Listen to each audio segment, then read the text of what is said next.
Hello, dear friends. Very warm welcome to all of you at our conceptual brainstorming integrated session of anatomy. मैं हूं आपका अपना doctor Shrikant Verma.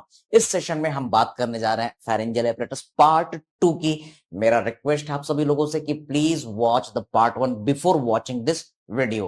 तो चलिए शुरू करते हैं। इस सेशन में हम क्या क्या चीजें ऑब्जर्व करेंगे, लर्न करेंगे। We will see the pharyngeal cleft, we will see the pharyngeal pouch, we will see the different clinical integration और हर सेशन की तरह हम फोकस एरिया, रिवीजन कैप्सूल्स और प्रीवियस ईयर क्वेश्चन की तो बातें करेंगे ही करेंगे। चलिए शुरू करते हैं, लेकिन इसके पहले कुछ पॉजिटिव लाइंस आप सभी लोगों के लिए। बुरा वक्त तो सबका आता है, बुरा वक्त तो सबका आता है, लेकिन दोस्तों कोई बिखर जाता है तो कोई निखर जाता है। तो चलिए इन पॉजिटिव वर्ड्स के साथ हम अब निखरने की कोशिश करते हैं, मेहनत करते हैं। यस, हमने अपने पुराने सेशन में इस डायग्रामेटिक प्रेजेंटेशन का डिस्क्रिप्शन देखा था, जहां पर हमने फेरेंजियल आर्चेस कंप्लीट कर लिया है। उसी पार्ट से आगे हम कंटिन्यू करते हैं। हाँ सर, हमारे फेरिंग्स पार्ट में, नेक पार्ट में टोटल 5 आर्च परसिस्ट होते हैं और इनके बीच में जो एक्टोडर्मल इन डिपिंग होती है, yes sir, this is the ectodermal part which we are showing with the blue colour. तो एक्टोडर्म दो आर्च के बीच में अंदर घुस गया। Correct, sir. So this particular part is our cleft. This is our first cleft. Here is second cleft, then third cleft and fourth cleft. तो total 5 arch थे। तो आप कह सकते हैं कि एक्टोडर्म जो कि बाहर से अंदर की तरफ धंसता है, कितने आपके क्लेफ्ट मिल सकते हैं सर? 1 2 3 4 5 आर्च हैं, तो 1 2 3 4 4 क्लेफ्ट बचते हैं। Correct sir. Now try to catch. During the development second arch तेजी से प्रोलिफरेट करता है और नीचे की तरफ हैंग डाउन करता है। इस कारण आप ऑब्जर्व करेंगे कि जब ये टोटली ग्रो करके नीचे हमारे नेक एरिया में जुड़ जाएगा, तो हर एम्ब्रियो में आपको गले के पास में एक कैविटी नजर आती है। Yes sir, second, third, fourth cleft जो है वो गले में एक गड्ढा बनाते हैं, जिसको हम सर्वाइकल साइनस कहते हैं। ये हर बेबी में, हर एम्ब्रियो में, मेरे आपके हर एम्ब्रियोनिक फेस में जरूर मिलता है। लेकिन बाद में क्या होता है कि ये सारी चीजें कनेक्टिव टिश्यू से ढक जाती है। It is getting obliteration. कहने का मतलब सर टोटल 4 क्लेफ्ट हमको पढ़ने हैं, उनमें से सेकंड, थर्ड और फोर्थ क्लेफ्ट तो गायब हो जाता है। तो बचा कौन? सिर्फ फर्स्ट क्लेफ्ट। अपने गले के बाहर देखिए, क्या कोई गड्ढा है सर? इकलौता ये गड्ढा आपको नजर आ रहा है, एक्सटर्नल ऑडिटरी कैनाल, जो कि एक्टोडर्म से आता है। Definitely sir, this is our first cleft which is due to the persistent of, yes, this is the first cleft। और ये आगे चल करके क्या बनाता है sir? It is making the external auditory canal, या आप कह सकते हैं external auditory meatus. Getting the point? Now try to catch this point. ये जो एक्सटर्नल ऑडिटरी कैनाल है एक्टोडर्म से आ रहा है। Correct sir, it is our ectodermal part. ये क्लेफ्ट से बन रहा है इसलिए एक्टोडर्म है। लेटर ड्यूरिंग द डेवलपमेंट इसके चारों ओर आपको 6 हिलॉक्स का डेवलपमेंट नजर आता है।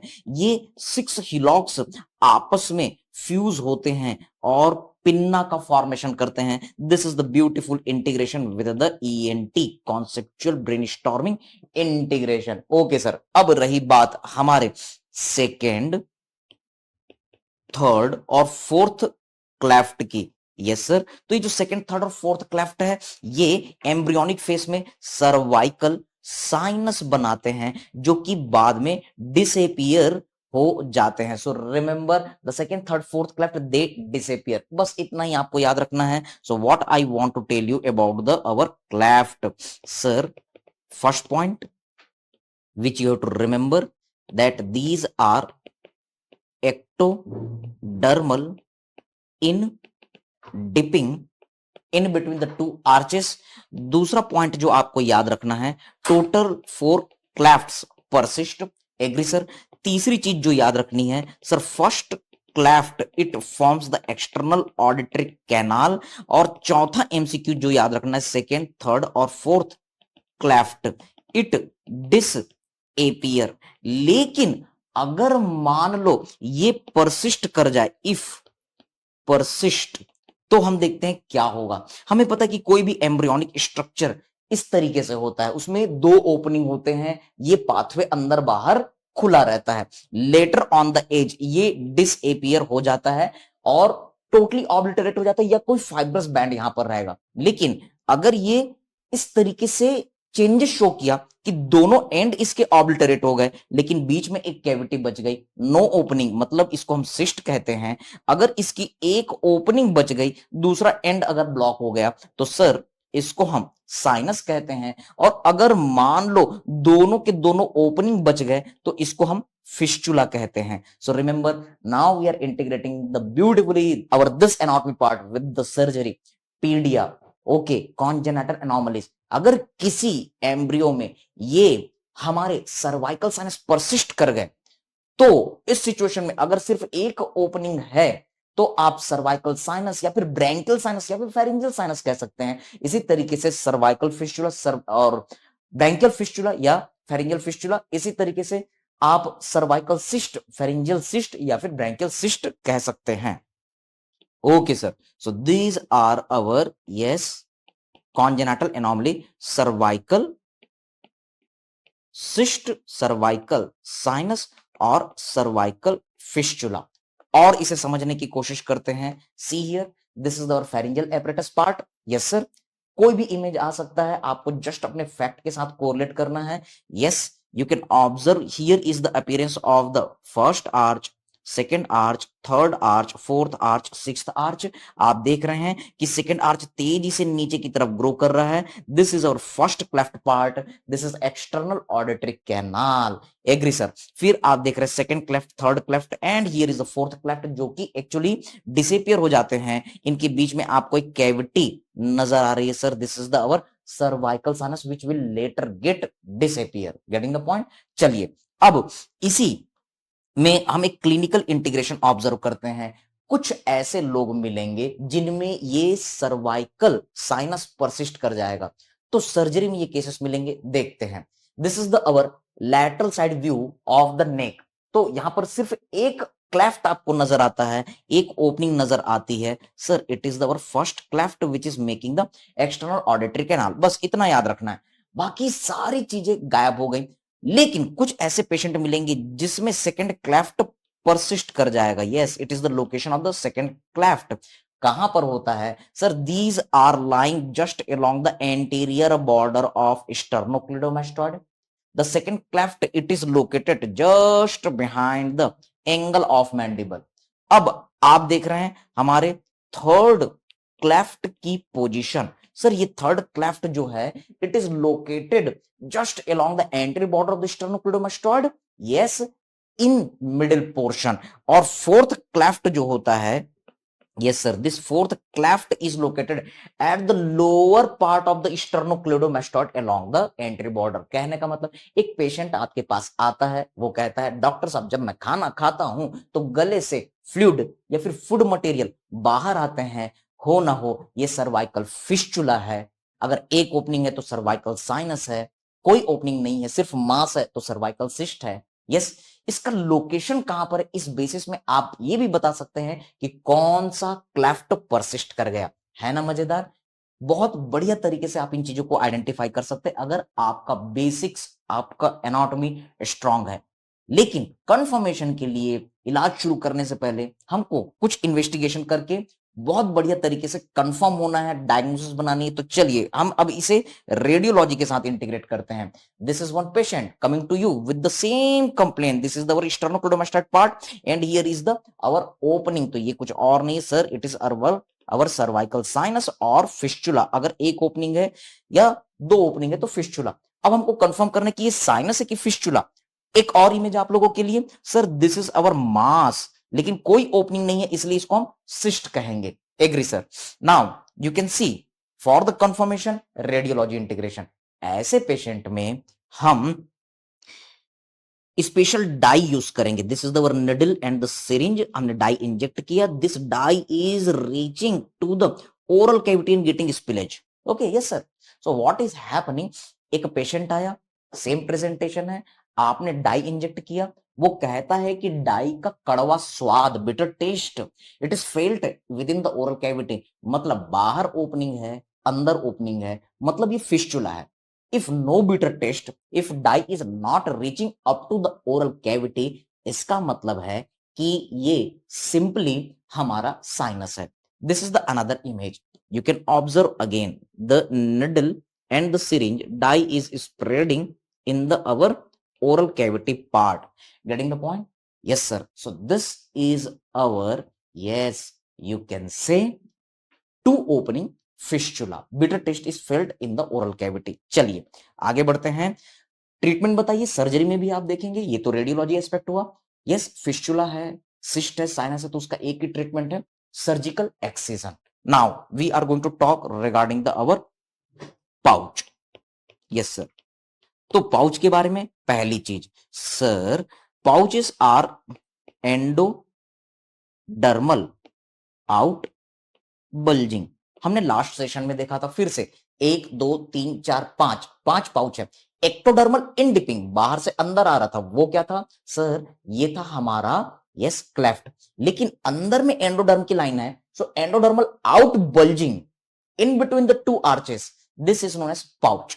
तो कितने पाउच बनेंगे? ये पहला एमसीक्यू। दूसरा एमसीक्यू सर, 5 आर्च, तो 1 2 3 4, 4 पाउच बनेंगे।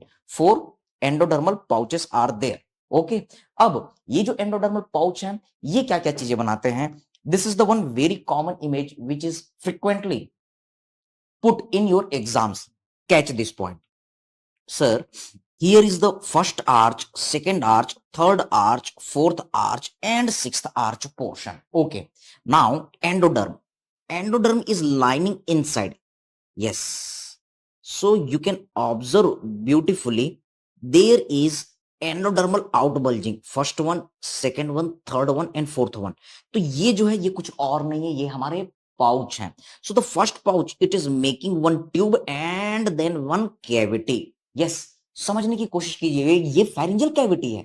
तो फर्स्ट पाउच जो है वो एक ट्यूब लाइक स्ट्रक्चर बना रहा है, ये कुछ और नहीं है, हमारे फेरिंजियल कैविटी का ट्यूब, ऑडिटरी ट्यूब है। और यहां पर एक कैविटी है, ये कैविटी कुछ नहीं है, ये मिडिल ईयर कैविटी है जो हमारे फर्स्ट क्लेफ्ट के साथ मिल रही है। Getting the point?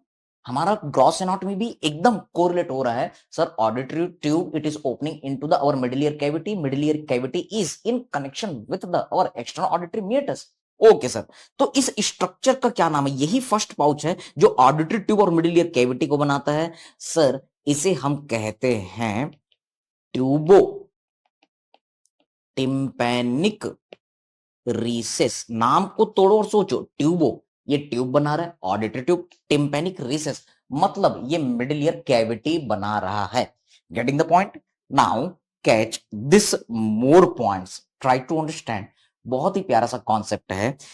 इन दोनों एंडोडर्म और एक्टोडर्म, रेड, येलो कलर और ब्लू कलर के बीच में थोड़ा सा हमारा रेड कलर मतलब मीजोडर्म भी परसिस्ट करता है।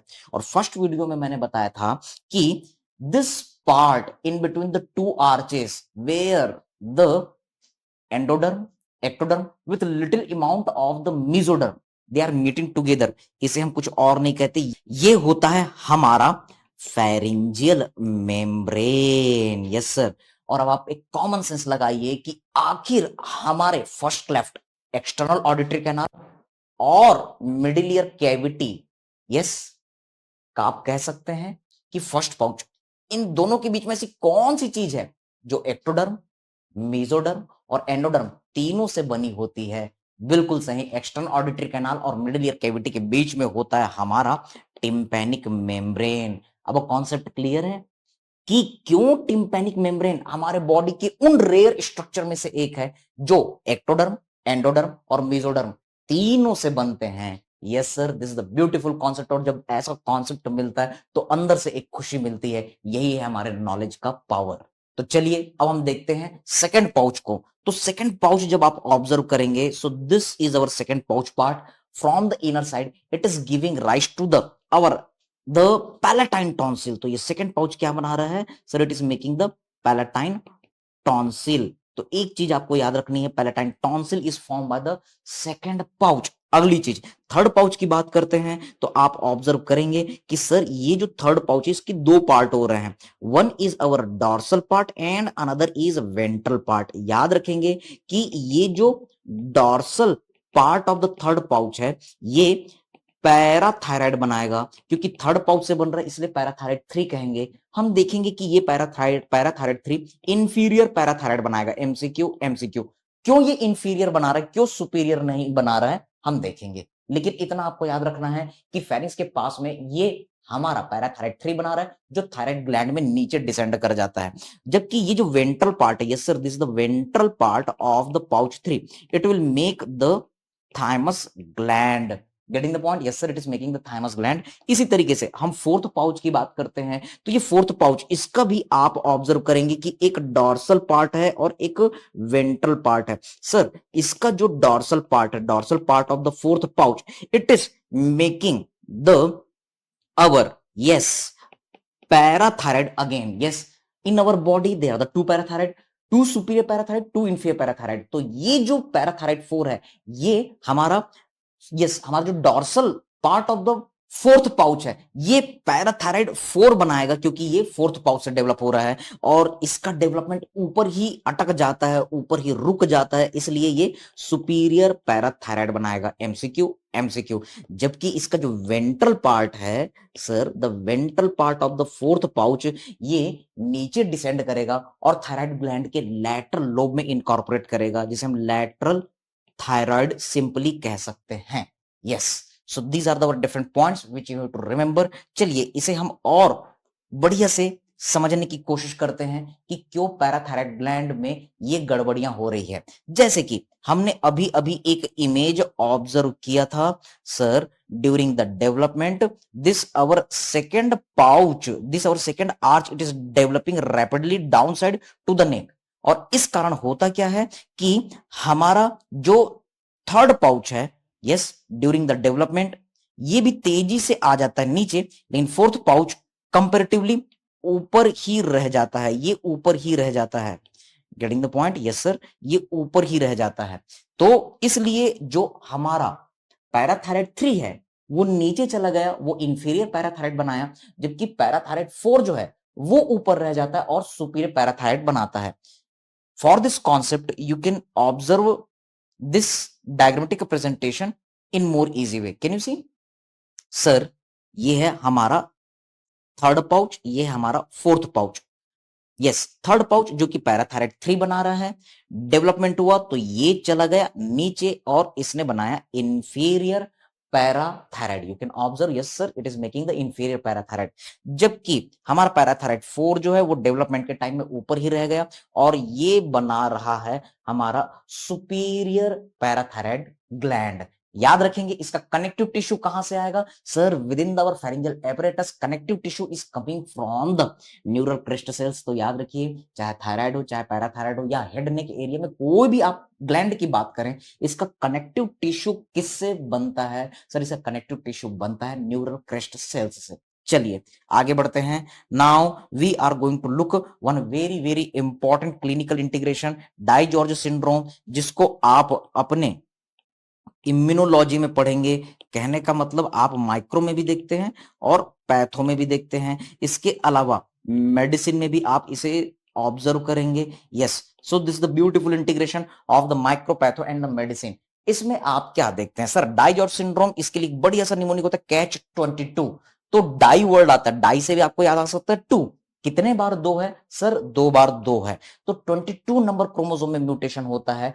पी आर्म, पेटेड आर्म मतलब छोटे आर्म में नहीं होता, लॉन्ग आर्म में होता है, इसलिए हम क्यू से शो कर रहे हैं। और फिर इसके साथ में इसके 11th नंबर के क्रोमोसोम के लोकेशन पर गड़बड़ी होती है। सो 22q11 आप ये फॉर्मूला याद रख सकते हैं। यस, इसके लिए निमोनिक कैच 22, क्या है फुल फॉर्म कैच 22 का, सी से आप याद रख सकते हैं कार्डियक एबनॉर्मलिटी, जिसमें इंटरप्टेड एओर्टिक आर्च, ट्रंकस आर्टरीसिस और टेट्रालॉजी ऑफ फैलोट देखने के लिए मिल सकता है। इसके अलावा ATCH कैच आप याद रख सकते हैं, ए से एबनॉर्मल फेस आपको देखने के लिए मिलेगा, टी से थाइमिक एप्लेजिया, क्लेफ्ट पैलेट और hypocalcaemia, hypoparathyroidism. Try to understand the aetiology. इसमें थाइमिक एप्लेजिया है, इसमें हाइपोकैल्सेमिया है, यस पैराथायराइड ग्लैंड का इन्वॉल्वमेंट है। तो कोई पूछे कि कौन सा स्ट्रक्चर है जो थाइमस और पैराथायराइड दोनों के फॉर्मेशन में पार्टिसिपेट करता है, आंसर है थर्ड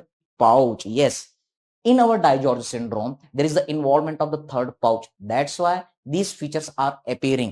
और आप मेडिसिन में इसके क्लिनिकल फीचर्स देखेंगे, this is the facial appearance of the DiGeorge syndrome. तो ये एक और बहुत ही सुंदर सा प्यारा सा इंटीग्रेशन है, बिल्कुल याद रखेंगे। ये क्वेश्चन पहले INI-CET में है, फिर नीट पीजी में है, फिर हमारे FMG एग्जाम्स में आया। Agree sir? Now you can see sir, these patients are having the facial abnormality as well as cleft lip, cleft palate। okay sir, now look here the Gray's anatomy। एक update की बात कर रहे हैं। अक्सर आप सुनेंगे एक word ultimo branchial body, caudal pharyngeal complex, ये सारी क्या चीजें हैं? तो ग्रेस एनाटॉमी का हम रेफरेंस आपको देते हुए बता रहे हैं, ट्राई टू अंडरस्टैंड।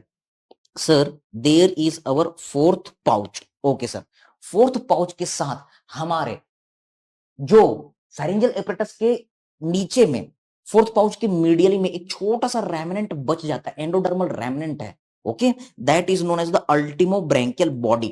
कुछ टेक्स्ट बुक ऐसा कहते हैं this ultimo branchial body is derivative from the our fifth pouch. Yes, ये दोनों मिल करके हमारे फेरिंजियल एपरेटस के सबसे नीचे पार्ट में, कॉर्डल पार्ट में एक कॉम्प्लिकेटेड स्ट्रक्चर बना रहे हैं। तो इसको हम कहते हैं sir it is our caudal pharyngeal yes complex. तो ये है हमारा caudal pharyngeal complex. Agree sir? Now catch this concept. ये कॉर्डल फेरिंजियल कॉम्प्लेक्स क्या बनाता है? ये जो कॉर्डल फेरिंजियल कॉम्प्लेक्स है ये हमारे थायराइड ग्लैंड के अंदर चला जाएगा और कैल्सिटोनिन सिक्रेटिंग सेल्स ये बनाता है, जिसे हम सी सेल्स ऑफ थायराइड कहते हैं। यस, इसे ही हम पैरा फॉलिक्यूलर सेल्स कहते हैं, जिसका क्या काम है सर? इसका काम है कैल्सिटोनिन सिक्रेशन। तो ये बहुत इंपॉर्टेंट कॉन्सेप्ट है, याद रखेंगे कि ये जो कॉर्डल फेरिंजियल कॉम्प्लेक्स सी से शुरू हो रहा है, ये सी सेल्स बनाता है जो कैल्सिटोनिन सिक्रेट करता है। तो एक बहुत ही बढ़िया सा कॉन्सेप्ट कि calcitonin secreting cells, C cells किससे बनते हैं? कॉर्डल फेरिंजियल कॉम्प्लेक्स से। एक्चुअली ये caudal pharyngeal complex Gray's anatomy के रेफरेंस से हम देख रहे हैं।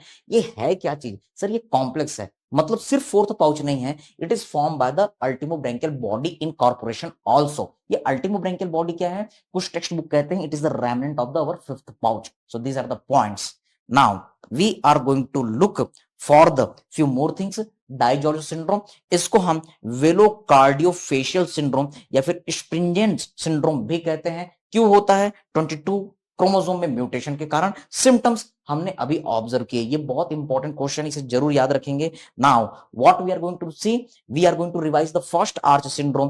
पिछले सेशन में हमने देखा था दो चीजें। Yes, first arch syndrome it occurs due to the failure of the migration of the neural crest cells. Neural crest cells ये फेरिंजियल एपरेटस में माइग्रेट करते हैं, कनेक्टिव टिश्यू बनाते हैं, लेकिन अगर इनका माइग्रेशन ना हो पाए तो उस सिचुएशन में बहुत सारी एबनॉर्मलिटी आपको देखने के लिए मिलती है। इसमें ट्रीचर कोलिन सिंड्रोम और पियरे रॉबिन सिंड्रोम हम ऑलरेडी देख चुके हैं, एक बार फिर से रिवीजन करते हैं। ट्रीचर कोलिन सिंड्रोम में आर को हटाना है तो ये टीचर हो जाता है, जो कि हम 5 सितंबर को टीचर्स डे बनाते हैं, इससे याद रखा जा सकता है। यस, इसमें मैंडिबुलो फेशियल डायस्ट्रोसिस आपको देखने के लिए मिलेगा। Mutation in the chromosome number 5 आपको ऑब्जर्व करने मिलेगा। Yes, clinical presentation under developed lower jaw और मैंडिबुलर हाइपोप्लेजिया आपको देखने के लिए मिलता है। तो ये आपका एक क्लिनिकल इंटीग्रेशन है, ईएनटी में और मेडिसिन में देखने के लिए मिलेगा। इसे हम पिछले वीडियो में इमेज सहित लर्न कर चुके हैं। इसी तरीके से फर्स्ट आर्च सिंड्रोम में हमने प्यारा रॉबिन्स सिंड्रोम देखा था। रॉबिन्स जो है बहुत प्यारा लगता है। कब सर? 17 साल की उम्र में। तो 17 नंबर क्रोमोसोम म्यूटेशन के कारण आपको ये एबनॉर्मलिटी देखने के लिए मिली थी। क्या मिल रहा था? रॉबिन्स प्यारा कहां लगता है? गर्ल्स कॉमन रूम में हमें ये प्यारा लगता है। तो GCR हमारा निमोनिक था, और G से हमने ग्लॉसोप्टोसिस याद किया था, C से क्लेफ्ट पैलेट याद किया था, R से रेट्रोग्नाथिया याद किया था। Yes sir. नाउ एक और कॉन्सेप्ट टॉन्सिल से रिलेटेड हम देखते हैं, और ये हमारे हेड नेक एरिया में चाहे नेजल ग्लैंड हो, लैक्राइमल ग्लैंड हो, चाहे पैराटाइन ग्लैंड हो, चाहे थायराइड पैराथाइड कोई भी ग्लैंड हो, सबके लिए एप्लीकेबल है। याद रखेंगे कि हमारे फेरिंजियल एपरेटस में दो टाइप के मेसोडर्म थे सर, एक नॉर्मल प्राइमरी मेसोडर्म और secondary mesoderm dural crest cell से आ रहा था। सो ट्राई टू अंडरस्टैंड जो मेसोडर्म होते हैं, correct sir, these mesoderms are giving rise to the our lymphocytes. Okay sir, और यही लिम्फोसाइट्स लिम्फोइड फॉलिकल बनाते हैं।